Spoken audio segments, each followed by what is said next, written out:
New Orleans Saints rookie wide receiver Chris Olave is set to make a big on-field impact, but it's his off-field impact that took center stage earlier this week in the middle of a city council member meeting. What is this young rookie trying to do to impact the city of New Orleans? We got all of that and a little bit of lagniappe for you on today's episode of Locked On Saints. You are Locked On Saints, your daily New Orleans Saints podcast, part of the Locked On Podcast Network, your team every day.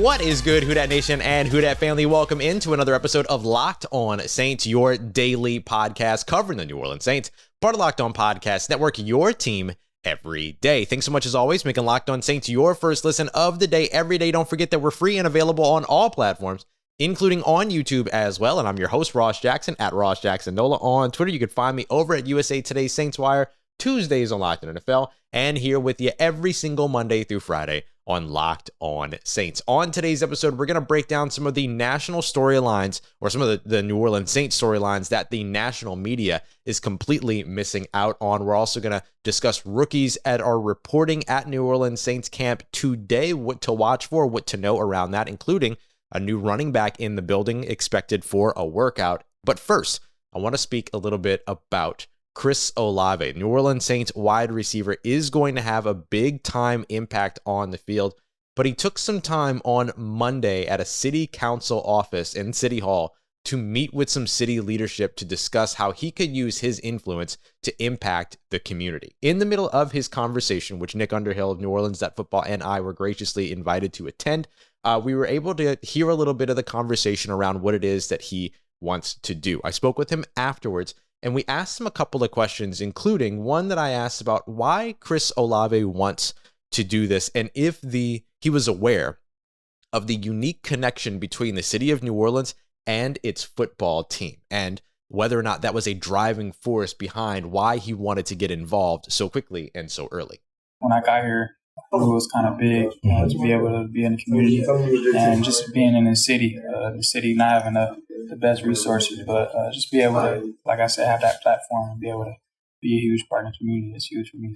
So he learned immediately when he showed up in the city of New Orleans that there's something special here in this city when it comes to the connection between the community and its football team, its organization. And not only did he feel it, but he's choosing already to act on it. So you're already seeing the maturation process of this 22-year-old wide receiver, 22-year-old California native who went to Ohio State for college and now is a New Orleans Saint. And just from a personal perspective, by the way, like me as a black man sitting in that meeting, my first time ever doing anything city council related at all in my entire life, this young man who wants to impact people that look like me at 22 years old is not only there sitting in a city council meeting, which was my first one ever, he's calling these meetings. How awesome is that? How incredible is that? I also followed up with him and asked him a little bit if there were some players in particular that ended up helping to solidify Chris Olave's passion to create some kind of an impact here in this New Orleans community. Definitely stood out to me, seeing them guys being here for so long, and being in the community. That's huge for me, and be able to look up to as a role model. So them being in an organization that long kind of taught me a lot. Being here my first year, I'm going to be able to make an impact right away. And in that question, I asked him specifically about guys like Demario Davis and Cam Jordan and their examples that they set for him. Remember, Cam Jordan doing some really incredible stuff with Crescent City Core. You've seen Demario Davis help to change legislation along with former New Orleans Saint tight end Benjamin Watson, restoring voting rights for people. I mean, really incredible stuff in the state of Louisiana, in the Gulf region, as well as, of course, in the city of New Orleans. So you love seeing where it is that Chris Olave wants to make an impact. And where that focus is in particular, well, for Chris Olave, it's all about helping children achieve their dreams. Just bringing more togetherness and having more kids going to college and just little things, graduating high school and staying out of trouble. So that's my main goal, is to be able to bring them together and just put a smile on their faces, their family faces, and bringing them and their families more close together. You ever thought of starting your own organization? Oh yeah, of course. Of course, that's in the works, but I just gotta keep going, keep building on that, and build foundations of organizations, and just keep going, like I said. Well, we'll definitely be looking forward to seeing what Chris Olave's organization is in the near future. I, of course, had to jump in and ask that follow-up question there. But this is really cool to be a part of. Again, it meant something to me personally as somebody that is born and raised in this community, that is a part of this community, to see him come in and have this immediate interest in creating an impact, and particularly doing so for the city's youth. So we'll see exactly where it is that Chris Olave takes his next steps, but trust that we will be there when he does it, because there's some really, really cool stuff that he's hoping to get done.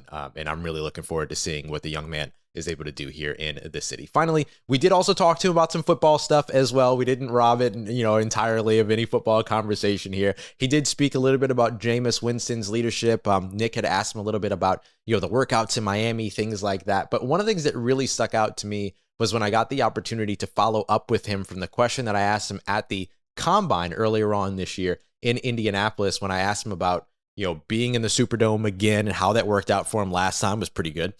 Playing across from Michael Thomas, who he has had a connection with for, the past few years. And he spoke very highly of Michael Thomas and the New Orleans Saints organization.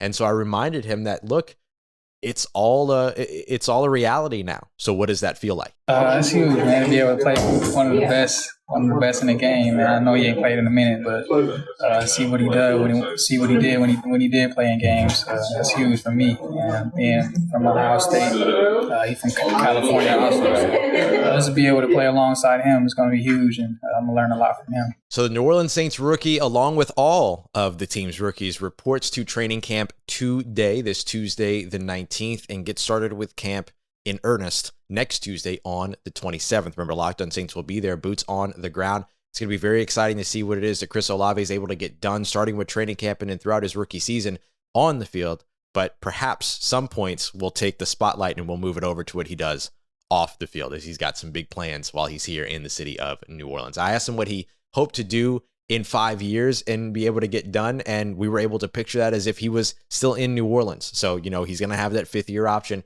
He's going to be around. So he's got a timeline in terms of when he wants to get things going. So we'll see what the young man is able to get done here in the city. As rookies are reporting for New Orleans Saints training camp today, what are some of the things you need to watch for, including a new running back that looks like they're in for a workout, a former Football League MVP? Let's break all of that down as we continue on with today's episode of Locked On Saints. But before we get to that, I want to tell you about our friends over at Dave. Because look, let's face it, let's be real, right? Sometimes things aren't their easiest when it comes to life, and you need a little bit of a helping hand. And especially if you are in need of a little bit of cash, now you can get that with Dave. Dave is the banking app that will allow you to get up to $500 instantly with extra cash. There's no interest, there's no credit check required at all. Millions of people have already downloaded the Dave app and get the financial relief that they need with extra cash. So if you're in a pinch, you need a little bit of extra help, you can download the Dave app, not be indebted to your friends or your family or anything like that. You know that those relationships can sometimes get weird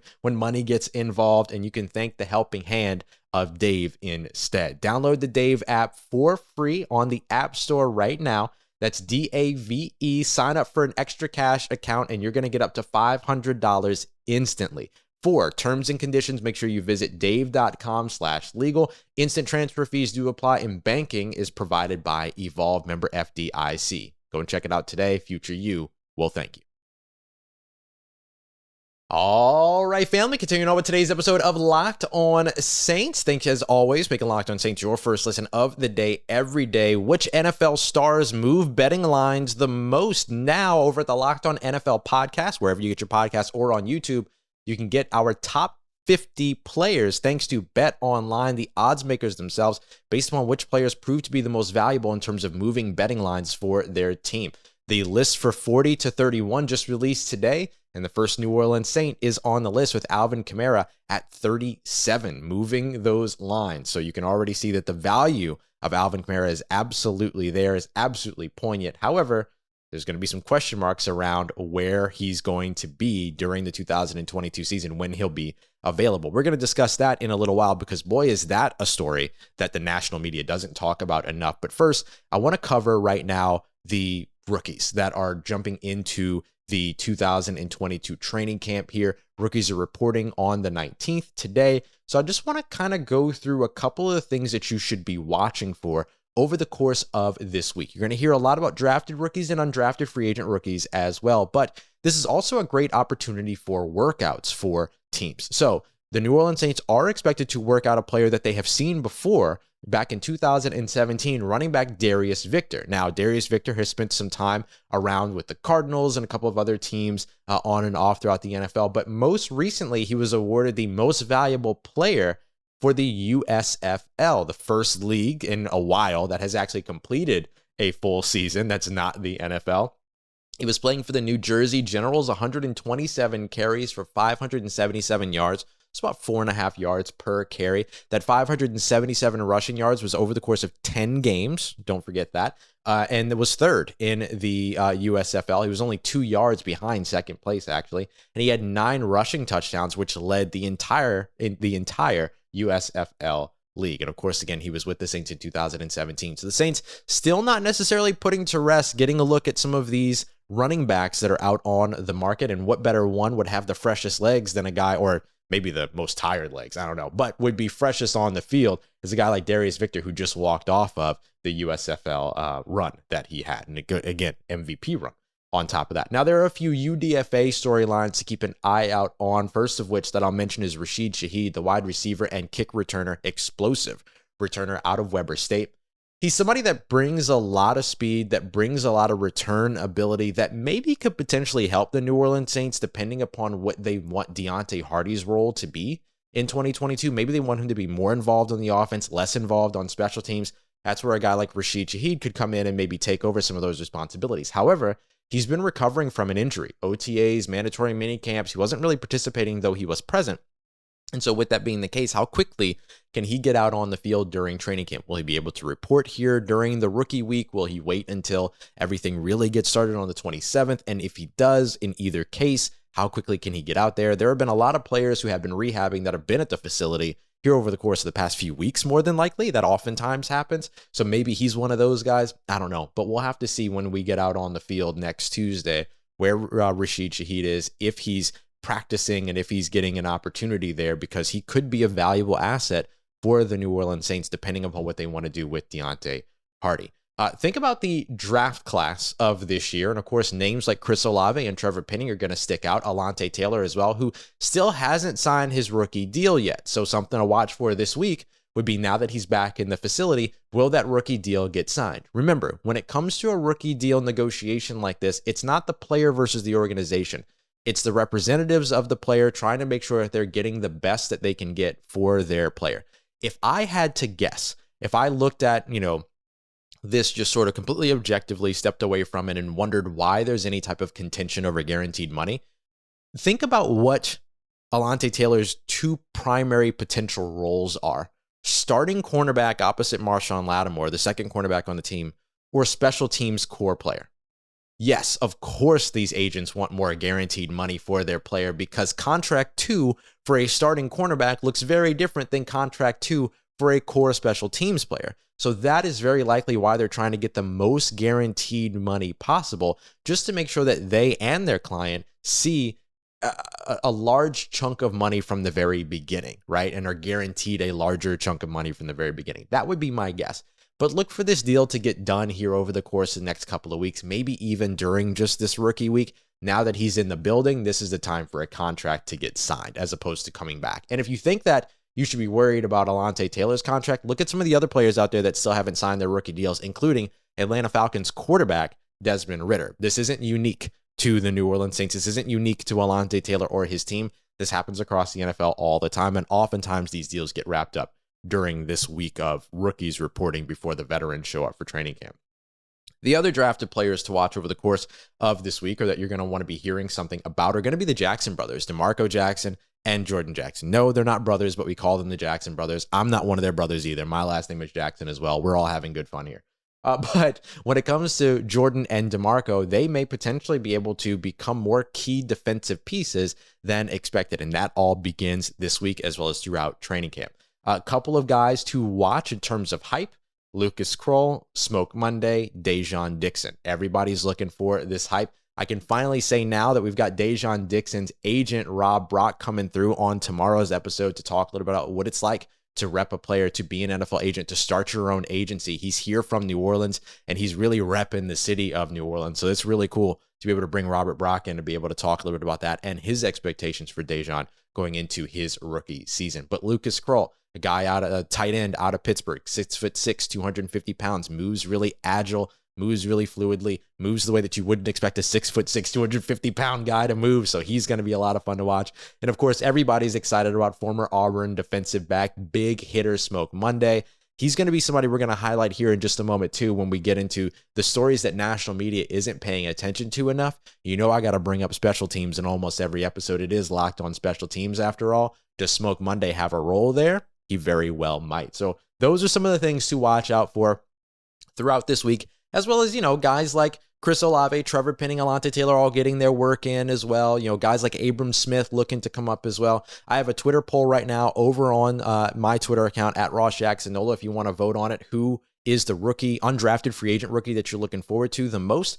Nick Krull, Smoke Monday, Abram Smith, and Dai'Jean Dixon are all on that list, but you can also reply with your own folks as well. Or if it's just all of the above, and I know for me, it's all of the above. I'm very excited to see all of these guys hit the field next week. Coming up next, we talked about 5 or so storylines to watch throughout this week, but once we get rolling with training camp, some of the bigger storylines are going to start to come to a little bit of a head, and we're going to start to get some answers on some of these things. So what are the 5 major storylines that you care about locally that the national folks just aren't paying enough attention to? But one of which we've already kind of highlighted, Alvin Kamara and the off-season arrest. We'll see what's going to happen there. Let's break all of this down as we continue on with today's episode of Locked On Saints. But before we get to all of that, let's talk about Built Bar, the best tasting protein bar on the market, the protein bar that tastes like a candy bar. And I'm super excited to tell you about the Coconut Brownie Chunk Puff Bar. So those marshmallowy protein bars that are covered in 100% chocolate, that Built Bar does, and does so extremely well. So well, I don't even understand it,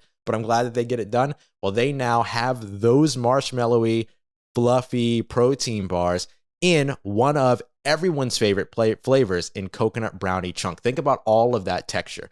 The coating of chocolate on the outside, the fluffy marshmallow inside, the brownie bites inside, the coconut sprinkled on top. Oh, it's just all so good. So make sure you go and check out that new Coconut Brownie Puff Built Bar before it's all gone. You can check out the rest of the Puff bars, granola bars, and standard protein bars as well. Everything's covered in 100% chocolate, soft and easy to chew. 17, 18 grams of protein for only 4 or 5 grams of sugar. So get yours today at Built.com. Don't forget to use the promo code LOCKED15 for 15% off. Once again, that's promo code LOCKED15 for 15% off at Built.com.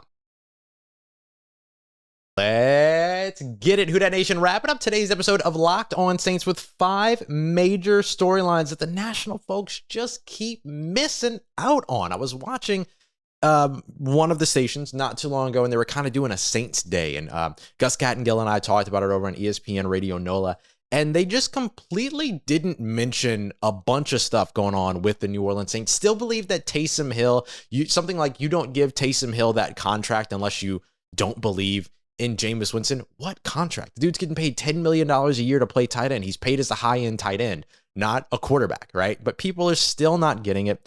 And it's embarrassing to a certain extent. So let's break down the things that you care about locally that the national folks are just missing out on so that you get the real conversation that you need. And one of the things that they big time missed out on was not even a mention of Alvin Kamara's suspension or potential suspension, waiting to see where that's going to come from, right? Or when that's going to come.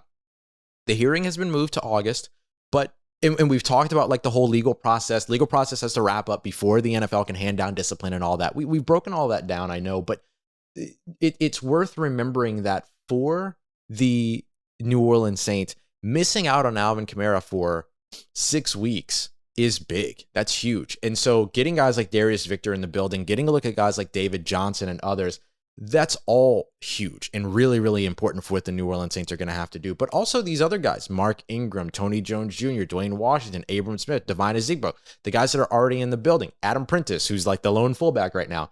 They're going to have to step up during camp and show the New Orleans Saints what they have behind Alvin Kamara. There's a chance that nothing happens to Alvin Kamara at all this season. Maybe that's why I have chosen to not really go as in-depth on that story as maybe they should. But really, like, this is a big question mark for the New Orleans Saints, and it's one that every Saints fan cares about big time.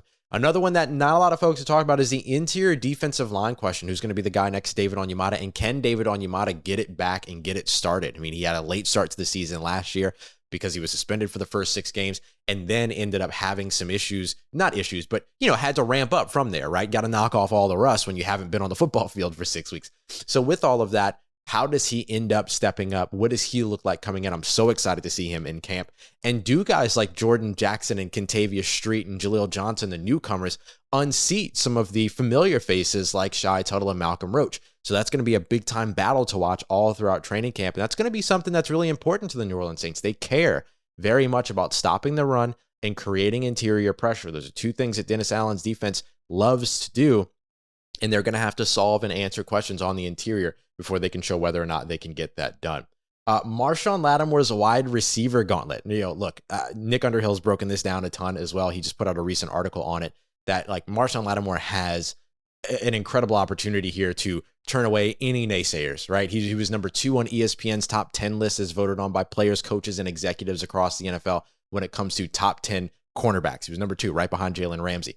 I think he finishes 2022 as the number 1 corner. He's going up against guys like Justin Jefferson and Adam Thielen, Jamar Chase, T. Higgins, Tyler Boyd, whoever you want to name in that Cincinnati Bengals uniform, Devontae Adams and the Las Vegas Raiders. He gets the first game of DeAndre Hopkins' season, because remember, DeAndre Hopkins is suspended for the first 6 games of the season. He'll be there week 7, which would be the Thursday night game in Arizona, facing Marshon Lattimore and the New Orleans Saints. And that's just to name a few, right? There's more and more and more, even without getting to guys like Chris Godwin when he's back and Mike Evans week 2. There's just so many opportunities here for Marshon Lattimore to be able to continue to, rise to the top and rise up against, no pun intended, when the Atlanta Falcons, I didn't name any of their wide receivers, but to be able to kind of stand up here and perform as well as we're accustomed to seeing him perform against premier talent, because he's got nothing but premier talent across from him for about 14 of 17 games in 2022.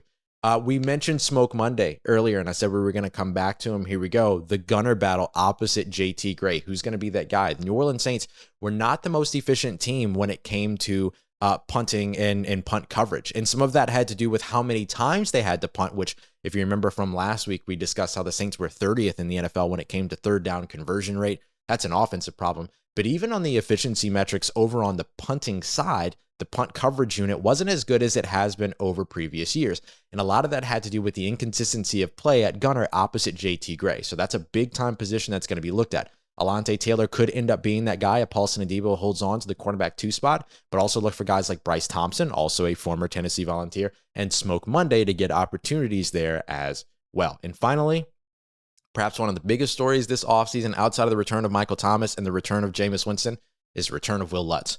With Wil Lutz, the New Orleans Saints are very likely an 11-6 team in 2021. After starting, all those players, after having 4 different quarterbacks, if you would have changed one thing in 2021, which was that you had Wil Lutz for 17 games, then all of a sudden the New Orleans Saints would be, hell, you take Wil Lutz and put him in for the Titans game and the Falcons loss. And then all of a sudden you're an 11-6 team, more than likely. So getting Wil Lutz back, even if that just means that you are steady with extra points, that's going to win you games versus what you saw last year with the sort of rotation of kickers that the Saints had to go through. All right, y'all. So those are some of the major storylines that I know are important to you that you want to hear more about. And even though the national folks aren't going to give it to you, I got you taken care of. You know where to go. Come to us, local media. We'll get you taken care of. Coming up tomorrow, we're going to be talking with Robert Brock, NFL agent from Plan 365. He's a representative for Dai'Jean Dixon. We're speaking a little bit about Dai'Jean Dixon's quality, what it is that he brings to the field, what it is that Robert Brock expects of him, and also just what it's like to be able to start an agency on your own, to come up from the city of New Orleans and do what he's done so far. Really, really cool stories, really cool chat. So I'm really looking forward to sharing this with you on tomorrow's episode. So lots of great stuff coming up for you there. And then, of course, we'll also continue to get you ready for everything around New Orleans Saints training camp. I appreciate you, as always, making Locked On Saints your first listen of the day every day. Don't forget, for your second listen, go and check out that Locked On NFL podcast. Myself and Luke Braun looking at what a possible NFL realignment would look like, what's going on with Leonard Fournette, what it means for the Tampa Bay Buccaneers, and, of course, Alvin Kamara in that range when it comes to 40 through 31 for our top 50 list. You can hear all of that broken down and everything else you need to know around the league every Monday through Friday on the Locked On NFL podcast, wherever you get your podcasts, and on YouTube as well. I appreciate you as always for making me a part of your day. If you see me, say hi. And of course, for everything you need in between these episodes on your New Orleans Saints, make sure you follow me on Twitter at Ross Jackson, NOLA. Hit me up. Let me know how the family's doing. Let me know how you're living. Let me know how your mom and them. And trust you, that nation. I'll holla at you.